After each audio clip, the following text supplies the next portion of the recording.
Hello everyone, welcome to table study. तो बच्चे देखो, आप लोगों ने पिछले वीडियोस को देख लिया। बेसिक सा जो भी इंट्रोडक्शन था, बेसिक सी बहुत ही बातें हमने पिछले वीडियो में करी हैं। अगर आपने उस वीडियो को नहीं देखा है तो आप जाकर के उस वीडियो को देखो। देखो, अब हम बात करते हैं थोड़ा सा कुछ और, हम बेसिक पढ़ते हैं। जैसे कि हमें पढ़ना है थोड़ा सा, हमें टाइप्स ऑफ मैट्रिक्स पढ़ना है कि बेसिकली कितने टाइप्स के हमारे जो हैं वो मैट्रिक्स या मैट्रिसेस हमारी जो हैं वो कितने टाइप्स की होती हैं। तो हेडिंग लगाओ जल्दी से, types of matrices, types of matrices. Okay, देखो अब जैसे ये इंपॉर्टेंट है ना। आप कॉपी ऑफ पेन और निकाल लो और साथ में ये चीज़ों को समझते चलो और लिखते चलो, ठीक है। देखो, सबसे पहले देखो हम बात करें, जैसे कि हमने कहा था कि भाई हमारी जो मैट्रिक्स होती थी, मैट्रिक्स में एक रो होता था, एक कॉलम होता था। तो मान लो कि हमारे पास एक ऐसा मैट्रिक्स होगा, ठीक है, जिसमें केवल और केवल कॉलम ही होगा। क्या होगा?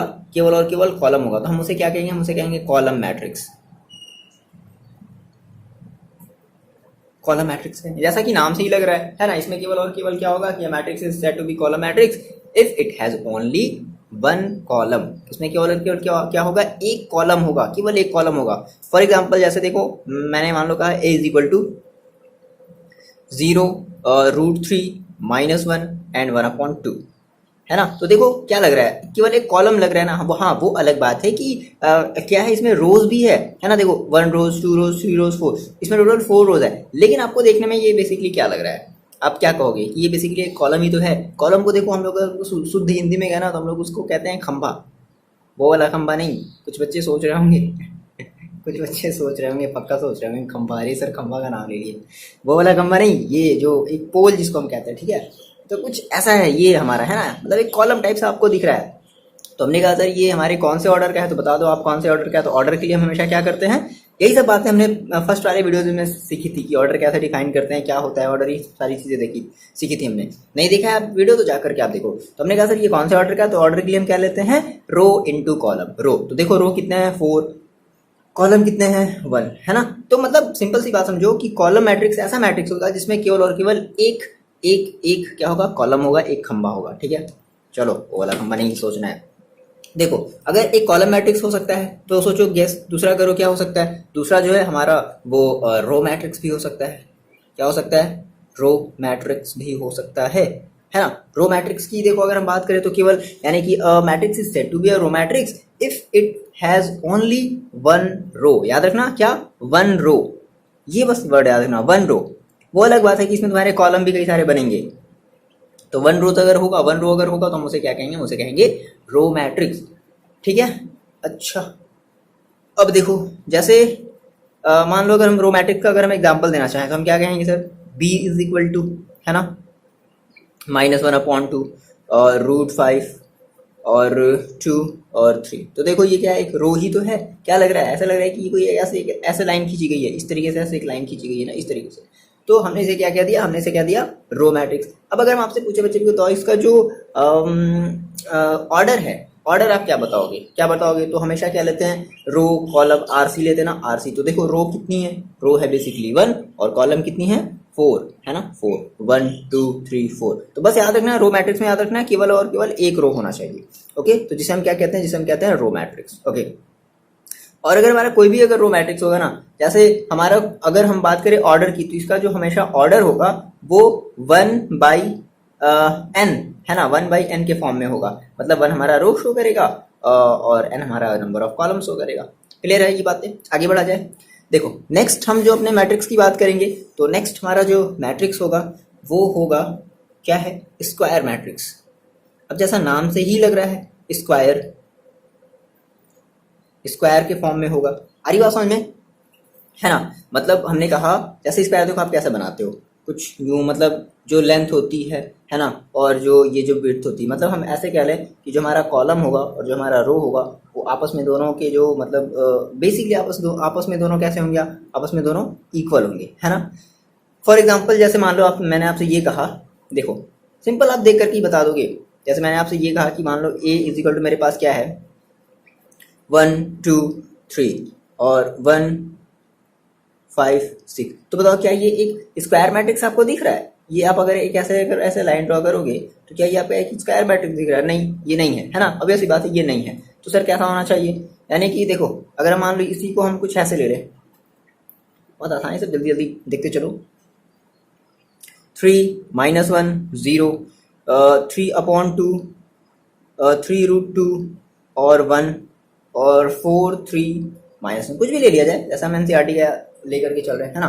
तो हमने कहा कि ये बेसिकली देखो कितना है, जितना हम इधर चल रहे हैं उतना ही इधर चल रहे हैं, तो ये हमारा बेसिकली क्या है, एक हमारा स्क्वायर मैट्रिक्स है। ऐसे भी समझो, है ना, जनरल अगर वे में अगर समझना चाहते हो तो ऐसे भी समझ सकते हैं। अच्छा, अगर हम बात करें कि इसका जो ऑर्डर होगा, जैसे हमने कहा कि सर रो कितनी है, सॉरी कितनी रोज है, हमने कहा सर 3, 1 2 3, और कॉलम कितने हैं 1 2 3, तो हम क्या कहेंगे, ये हमारे कौन से ऑर्डर का है, ये हमारे 3x3 ऑर्डर का है ना, 3x3 का ये हमारा मैट्रिक्स है। ओके, अच्छा, जनरल अगर हम बात करें कि इस ऑर्डर इस ये जो हमारा स्क्वायर मैट्रिक्स है, तो इसका जनरल जो ऑर्डर होगा वो क्या होगा, तो हमेशा याद रखना इसका जो जनरल, हमने कहा sir A is equal to, जो स्क्वायर अगर हम मैट्रिक्स की बात करें तो ए आई जे का मतलब आपको पता है, ये सब हम फर्स्ट वीडियो में बात कर चुके हैं, है ना। तो m क्रॉस m, हमेशा m क्रॉस m ये हमेशा इक्वल होगा। अगर आपको ये दोनों, अगर रो और कॉलम अगर आपको इक्वल मिल रही है तो हमेशा समझ लेना कि वो हमारा क्या है, एक स्क्वायर मैट्रिक्स है, ठीक है। अच्छा, अब स्क्वायर मैट्रिक्स की एक खास बात समझो, स्क्वायर मैट्रिक्स में हमें एक चीज समझना होता है, डायगोनल। क्या समझना होता है, डायगोनल। जैसे आप कोई एक, मान लो अगर आप स्क्वायर बनाते हो या कोई भी आप अगर मान लो एक रेक्टेंगल बनाते हो, तो आप कहते हो ना सर ये मेरा एक डायगोनल है, ये एक डायगोनल दिख रहा है वीडियो, ये एक डायगोनल है और ये भी एक डायगोनल है। तो ध्यान रखना, हम इसमें और केवल इसमें हम केवल एक ही हम डायगोनल लेंगे। कौन सा वाला डायगोनल लेंगे, ये वाला डायगोनल लेंगे। क्लियर है, मतलब कि जो 1 से स्टार्ट हो, है ना, A11 से स्टार्ट हो, हम ये वाला डायगोनल लेंगे, ना कि हम ये वाला डायगोनल लेंगे। तो देखो, जैसे अगर हम बात करें, आ रही बात समझ में क्या, हम बात करें सर कि इस स्क्वायर मैट्रिक्स में हमारा जो डायगोनल होगा वो क्या हो जाएगा, वो हो जाएगा 3√2 और 1, यानी कि ये जो पोर्शन होगा आपका, ये वाला जो पोर्शन है, यही आपका क्या हो जाएगा, डायगोनल हो जाएगा। क्लियर है ना। अच्छा, जैसे आप इसमें बताओ, जैसे मान लो मैंने आपसे कहा कि मेरे पास एक मैट्रिक्स है, A इज इक्वल टू 1 -3 1, तो आसान है, बता दोगे आप, तो बता ही दोगे। 3 5 और 6 है, ठीक है। तो आप इसमें चलो आप इसमें इसका डायगोनल बताओ, है ना। तो हमने कहा, आपसे देखो क्या पूछा जाएगा, एलिमेंट्स ऑफ डायगोनल, क्या बोला जाएगा, एलिमेंट्स ऑफ डायगोनल। तो क्या हो जाएगा, एलिमेंट्स ऑफ डायगोनल बता दो, 1 4 6, 1 4 एंड 6, 1 4 एंड 6। ओके, क्लियर है ये बातें। तो ये हमारा डायगोनल्स होता है। इतनी बातें जल्दी से नोट डाउन करो, आगे बढ़ते हैं। ओके, अब हमारा जो नेक्स्ट जो टाइप है ना, फोर्थ जो हमारा टाइप है वो क्या है, वो हम बात करेंगे अब डायगोनल मैट्रिक्स की। हमने डायगोनल पढ़ा है ना, डायगोनल मैट्रिक्स की बात करेंगे। तो जैसे कि आपने डायगोनल पढ़ लिया कि डायगोनल बेसिकली किसी मैट्रिक्स का क्या होता है, और डायगोनल हमेशा याद रखना, हमेशा स्क्वायर मैट्रिक्स में आपको डायगोनल मिलेगा, ठीक है। किसमें मिलेगा, हमेशा स्क्वायर मैट्रिक्स में आपको डायगोनल मिलेगा। ओके, जैसे देख लो ना, जैसे मान लो आपने कहा 1 2 3 5 6 7, ठीक है। तो बताओ इसमें आपको कोई डायगोनल मिलेगा क्या, मिलेगा, इसमें डायगोनल नहीं मिलेगा, है ना। कब मिलेगा, जैसे आपने ये कर लिया 9 8 6 कर लिया, हाँ अब देखो, अब ये आपको डायगोनल मिल रहा है, ये आपका क्या है, ये डायगोनल है। क्लियर है बातें। तो हमेशा जो आपको डायगोनल मतलब जो डायगोनल मिलेगा वो हमेशा आपको एक स्क्वायर मैट्रिक्स में मिलेगा। तो सर अब ये डायगोनल मैट्रिक्स क्या होता है, देखो जैसे मान लो कि हमारे पास अगर कोई एक स्क्वायर मैट्रिक्स है और डायगोनल को छोड़ करके, बात एकदम ध्यान सुनना, बस याद रख लो, लिखने की जरूरत नहीं है, मतलब लिख लेना समझने के लिए, वो डेफिनेशन नहीं लिखना है, बात समझो। डायगोनल को छोड़ करके, मतलब कि जो भी हमारे डायगोनल को छोड़ करके हम क्या कहेंगे, कि हम कहेंगे नॉन डायगोनल एलिमेंट। बात सर आ रही समझ में, नॉन डायगोनल एलिमेंट। तो अगर हमारा नॉन डायगोनल एलिमेंट अगर सारा का सारा अगर जीरो है, सारा का सारा क्या है, जीरो है, तो हम कहेंगे सर कि हमारा ये जो है वो एक डायगोनल मैट्रिक्स है। फॉर एग्जाम्पल मान लो हमने कहा कि मेरे पास A इज इक्वल टू था समथिंग, कुछ ये था -1.1, ठीक है, फिर ये 0, ये 0, फिर ये 0, फिर ये 2 है, और फिर ये 0 है, फिर ये 0 है, 0 है, ये 3 है। तो देखो इसके जो भी नॉन डायगोनल एलिमेंट है, नॉन डायगोनल एलिमेंट का मतलब कि ये हो गया, ये है ना, ये सॉरी ये नहीं, ये सारे हमारे क्या हैं, ये सारे हमारे नॉन डायगोनल एलिमेंट है। और डायगोनल एलिमेंट क्या है, ये है। तो मैंने आपसे कहा कि डायगोनल एलिमेंट्स को छोड़ करके, है ना, जो भी हमारे जितने भी एलिमेंट्स हैं वो सारे के सारे क्या हो जाए, जीरो हो जाए। मतलब केवल बस जो डायगोनल वाला हो ना वो पर्टिकुलर कोई एक वैल्यू रखता हो, जैसे -1, -1.1, 2 और 3। तो ये हमारे क्या है, ये हमारे डायगोनल एलिमेंट्स हैं, और ये सब सारे के सारे हमारे क्या है, नॉन डायगोनल एलिमेंट्स हैं। तो इस टाइप के मैट्रिक्स को हम क्या कहेंगे, डायगोनल मैट्रिक्स कहेंगे। आई बात समझ में। इसका ऑर्डर देखो कितना हो जाएगा, 3/3 का इसका 3/3 का इसका ऑर्डर हो जाएगा। अच्छा, मान लो अगर हम 2/2 का अगर ऑर्डर लेना चाहते तो क्या कहेंगे, फिर हम कहेंगे b इक्वल टू, कैसे कहेंगे, -1, 0 और 0 और 2। तो ये हमारा क्या है, ये हमारे कितने ऑर्डर का है, ये हमारे 2/2 ऑर्डर का है। आ रही बात समझ में क्या।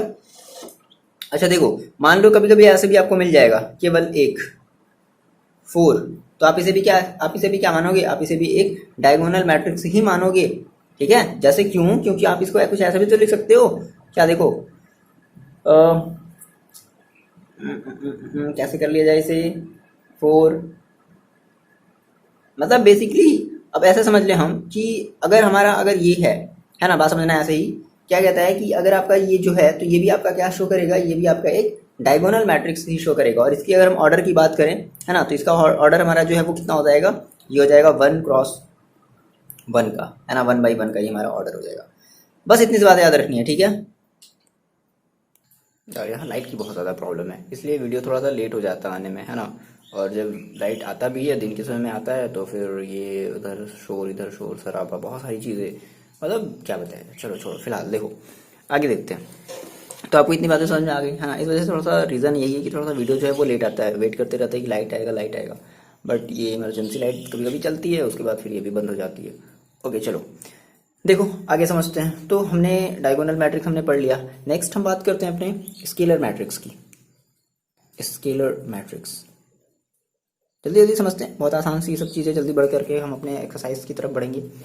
देखो अब हमने डायगोनल मैट्रिक्स पढ़ा, और हमने डायगोनल मैट्रिक्स में हमने ये कहा कि जो कि हमारे नॉन डायगोनल एलिमेंट्स हैं वो सारे के सारे क्या हो जाए, जीरो हो जाए। बस केवल डायगोनल वाला एलिमेंट्स हो, वो पर्टिकुलर कोई एक नंबर को एक वैल्यू रखता हो। अब जो स्केलर मैट्रिक्स है वो भी सेम यही बात कहता है कि जो नॉन डायगोनल एलिमेंट्स आपके जो होने चाहिए वो जीरो होने चाहिए। बात समझना, जो स्केलर मैट्रिक्स है वो भी यही बोलता है क्या, कि जो नॉन डायगोनल एलिमेंट्स हैं वो भी आपके जीरो होने चाहिए। लेकिन अब इसमें ये बोलता है ना कि मेरा जो डायगोनल वाला जो एलिमेंट है वो इक्वल होना चाहिए। बात समझो, ये क्या कहता है कि मेरा जो डायगोनल वाला एलिमेंट्स है वो इक्वल होना चाहिए। ठीक है, मतलब जैसे मान लो हमने कहा ए इज इक्वल टू, जैसे मान लो हमने कहा कि क्या है मेरे पास, सपोज करो √3 0 0 0 √3 0 0 0 √3। देखो सेम वही चीज़ है, बस इसके जो डायगोनल्स हैं वो सेम होने चाहिए, है ना। मतलब कि जो डायगोनल एलिमेंट्स हैं वो कैसे होने चाहिए, वो डायगोनल एलिमेंट्स आर इक्वल होने चाहिए।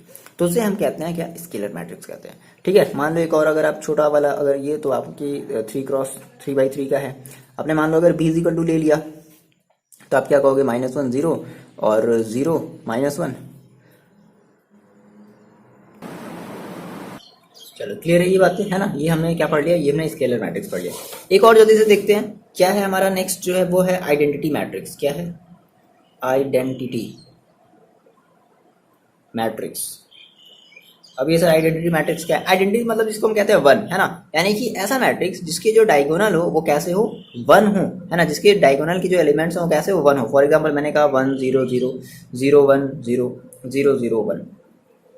ठीक है, आप ये देख रहे हो। तो आपने कहा आइडेंटिटी मैट्रिक्स और स्केलर मैट्रिक्स। देखो तो हम ये कह सकते हैं क्या कि हमारा जो देखो जितने भी हमारे आइडेंटिटी मैट्रिक्स होंगे, बात समझना, है ना, जितनी मतलब जो भी हमारी आइडेंटिटी मैट्रिक्स होगी, है ना, वो सारे के सारे, मतलब आइडेंटिटी मैट्रिक्स तो बेसिकली एक ही है, तो वो उसको हम स्केलर मैट्रिक्स भी कह सकते हैं, है ना। और अगर हम बात करें स्केलर, क्या हम स्केलर मैट्रिक्स को भी आइडेंटिटी मैट्रिक्स कह सकते हैं कब, जब इस √3 की जगह क्या हो जाए, 1 1 1 1 हो जाए।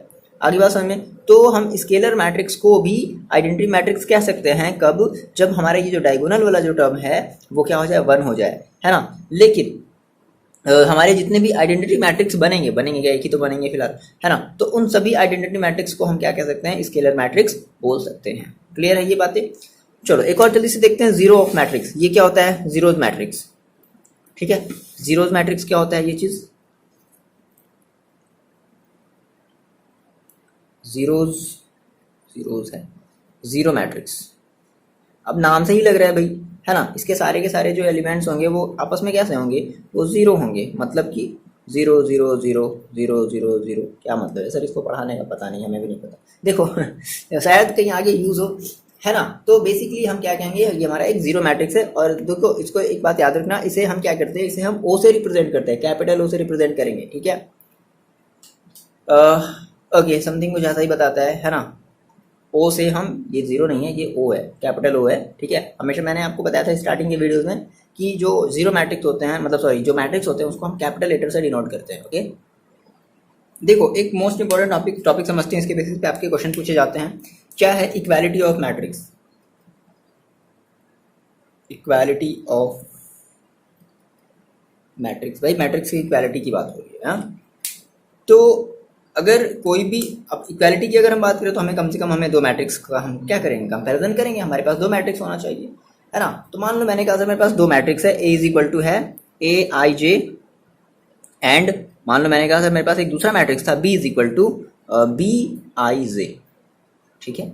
और ये जो आपस में जो मैट्रिक्स हैं ये सेम होंगे, ये इक्वल होंगे कब? तो इसकी दो कंडीशन है ना। दे आर इक्वल, है ना, they are said to be equal if they have fulfil two criteria. First criteria देखो क्या है कि they are of same order. पहली चीज, ये तो मस्ट चीज है ना, सेम ऑर्डर के होने चाहिए। पहली चीज क्या है कि उनका जो ऑर्डर होना चाहिए वो सेम होना चाहिए। दूसरी चीज, ये तो ठीक है ना। दूसरी चीज, अब उनके जो एलिमेंट्स होने चाहिए, है ना, ईच एलिमेंट्स, है ना, ऐसे कह लो कि ईच एलिमेंट्स, ये इंपॉर्टेंट है याद रखना, ईच एलिमेंट्स ऑफ ए, है ना, is equal to corresponding elements. अभी सर करेस्पॉन्डिंग का क्या मतलब है, बहुत आसान है। करेस्पॉन्डिंग एलिमेंट ऑफ बी, है ना। तो हम ये कहेंगे कि हमारा जो ए आई जे होगा वो किसके इक्वल होगा, बी आई जे के, है ना। अच्छा, फॉर एग्जाम्पल देखो कॉरस्पॉन्डिंग का मतलब समझते हैं। फॉर एग्जाम्पल आपने कहा कि सर मेरे पास दो मैट्रिक्स थे, ए इज इक्वल टू, छोटा सा लेते हैं, 2 3 0 1, है ना, और बी इज इक्वल टू, मान लो हमने ले लिया 3 2 और 0 1, ठीक है। तो सबसे पहले आप क्या करोगे, आप इसका ऑर्डर चेक करोगे, क्या ऑर्डर सेम है? हाँ सर, ये जो इसका ऑर्डर है वो 2/2 का है, इसका ऑर्डर भी कितना है, 2/2 का है। ये बातें क्लियर है? अच्छा, ऑर्डर क्लियर हो गया, यानी कि ये वाला क्राइटेरिया फुलफिल कर लिया, फर्स्ट वाला क्राइटेरिया फुलफिल कर लिया। अब कहता है कि each element of A is equal to corresponding element of B. देखो ये आपका कौन सा एलिमेंट है, ये आपका A11 है ना, A11 है। तो यहाँ पर A11 क्या है, 2 है, यहाँ पर A11 क्या है, 3 है। तो ये बताओ मेरे को, क्या इसका A11 और क्या इसका A11 सेम है? नहीं है। तो क्या ये सेकेंड वाला क्राइटेरिया फुलफिल किया? नहीं किया, यानी कि ये जो हमारा है वो हमारा इक्वल मैट्रिक्स नहीं है। बात हो गई क्लियर? अच्छा, तो सर फिर क्या ले लिया जाए? देखो अब हम इस बी की जगह अगर हम ये ले लें, क्या सेम वही चीज ले लें, क्या 2 3 0 1। अब चेक करो, ये इसका ऑर्डर कितना है, 2/2 का है। फर्स्ट एलिमेंट 2 है ना, 3 3 0 0 1 1। तो जो एलिमेंट्स हैं करेस्पॉन्डिंग एलिमेंट्स है, करेस्पॉन्डिंग एलिमेंट्स का मतलब समझ में आया कि A11 2 है, इसका भी A11 2 है, A12 3 है, इसका भी A12 3 है। ये मैंने आपको बताया ना, A12 A1 सब जाकर के देखो पिछले वाले वीडियो में, मतलब आपने पिछला वाला वीडियो नहीं देखा, अगर आपको ये A11 है, ये A12, अगर ये समझ में नहीं आ रहा है तो मतलब आप वीडियो स्किप किए हो। और अगर जहाँ वीडियो स्किप किए फिर समझ लो गोल हो जाएगा सारी चीज़ें, है ना।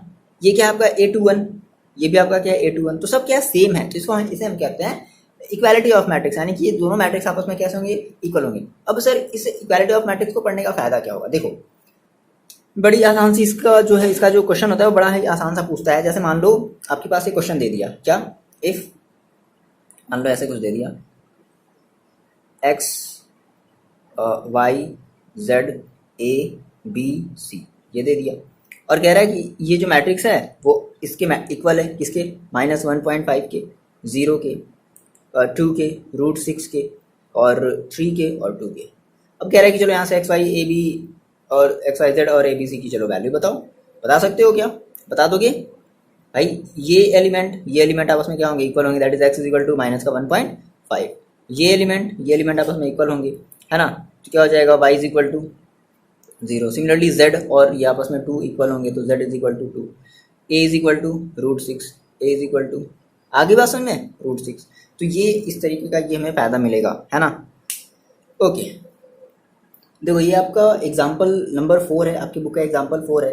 क्या कह रहा है कि इफ ये पूरा एक मैट्रिक्स दे दिया है, ठीक है, और ये पूरा एक मैट्रिक्स दे दिया और कह रहा है कि दोनों आपस में कैसे हैं, इक्वल है, ठीक है, दिख रहा है दोनों आपस में कैसे इक्वल है। तो आपको क्या फाइंड आउट करना है, find the values of A B C X Y Z, की वैल्यू फाइंड आउट करनी है। वीडियो पॉज करो, तुरंत सॉल्व करो। सॉल्व कर लिया, देखो सॉल्व कर लिया तो अच्छी बात है, स्किप कर लो, आगे भगा लो, और जो नहीं सॉल्व कर पाए देखो कैसे सॉल्व होगा। तो मैंने आपसे कहा कि भाई ये आपस में कैसे हैं, इक्वल मैट्रिक्स हैं, तो इनके एलिमेंट्स जो करस्पॉन्डिंग एलिमेंट्स होंगे वो आपस में कैसे होंगे, इक्वल होंगे। चलो तो यानी कि जो x प्लस 3 होगा वो किसके इक्वल होगा, 0 के इक्वल होगा। मैंने कहा कि इफ एज मतलब हम ये कह सकते हैं कि if the matrices are equal then their corresponding elements must be equal. ये तो आप कहोगे, तो क्या कह देंगे sir, x plus 3 is equal to कितना हो जाएगा, 0, दिख रहा है, x plus 3 is equal to 0, then x is equal to कितना हो जाएगा, -3। तो x की वैल्यू कितनी आ गई, -3 आ गई। सिमिलरली अगर हम बात कर ले z वाले, इस वाले टर्म की बात कर ले, तो हमने कहा सर z प्लस 4 जो है वो कितना हो जाएगा, 6 के इक्वल हो जाएगा, है ना। आगे अब तो निकाल लोगे, तो z इज इक्वल टू कितना हो जाएगा, 6 - 4 दैट इज 2 हो जाएगा, ठीक है। z की वैल्यू कितनी आ जाएगी, 2 आ जाएगी। इस तरीके से निकालना है, निकाल लोगे ना आप, ओके निकाल लिया जाए, मतलब निकाल लोगे आप, छोड़ दें इसको, कर लोगे। चलो आगे बढ़ते हैं। देखो एक एग्जांपल नंबर 5 है, जल्दी से इसे देख लेते हैं क्या बोल रहा है। एग्जांपल नंबर 5 ये कह रहा है कि find the values of A B C and D from the following equation. लिख लो, ये आपका ये एग्जांपल नंबर 5 है, अच्छा क्वेश्चन है। क्या दिया है, 2a प्लस बी और a minus 2b, 5c minus D और 4c प्लस 3d। ये जो है वो इक्वल है, किसके इक्वल है, 4 - 3 11 और 24। तो आपको यहाँ से क्या करना है, ए बी सी डी जो है वो आपको वैल्यू फाइंड आउट करनी है। कर लोगे, आसान सा है, बस थोड़ा सा सॉल्व करना पड़ेगा इक्वेशन को, है ना। जैसे क्या कर लोगे, देखो बहुत आसान है, जिन्होंने कर लिया वो स्किप करो, आगे बढ़ो, ठीक है। 2a plus B is equal to क्या करोगे, 4। अब यहाँ पे 2 वेरिएबल्स हैं तो आपको 2 इक्वेशन की जरूरत पड़ेगी, ठीक है। तो ये मान लो आपका इक्वेशन नंबर बना 1 बना। अब देखो, अब ये ए बी के फॉर्म में है तो हम एक और ए बी वाला ले लेते हैं, ये वाला है ना, a माइनस 2b, आसानी से इसको कर लो, -3। ये आपका इक्वेशन नंबर है 2। तो यहाँ भी ए बी है, यहाँ भी ए बी है। अब फर्क क्या है, यहाँ पर बेसिकली 2 है, यहाँ पर 2a है, कोई बात नहीं।